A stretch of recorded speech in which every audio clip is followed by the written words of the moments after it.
अगर आपको हमारी वीडियो पसंद आए तो वीडियो को लाइक करें, शेयर करें, कमेंट करें और हमारे चैनल को ज़रूर सब्सक्राइब करें। मारूफ, मशहूर और खूबसूरत अदाकारा के यहाँ नन्हे मेहमान की आमद। बॉलीवुड की बोल्ड अदाकारा विद्या बालन के यहाँ नन्हे मेहमान की आमद का इम्कान है।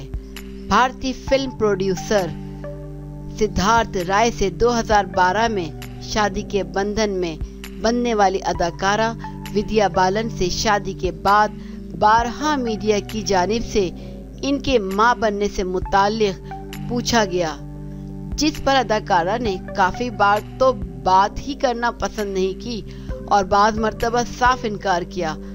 ताहम अब एक वीडियो में अदाकारा अपने शौहर के साथ एक तकरीब में शिरकत करके वापस जा रही हैं, जिसमें यह अंदाजा लगाया जा रहा है कि वो उम्मीद से हैं, जबकि कुछ अरसे से भारतीय मीडिया में अदाकारा से मुताल्लिक इस किस्म की खबरें मीडिया की जीनत बनी हुई हैं। इससे कबल मुतादिद बार अदाकारा इंटरव्यूज के दौरान ये जुमला कह चुकी हैं कि इनके पास बच्चे संभालने का अभी वक्त नहीं है।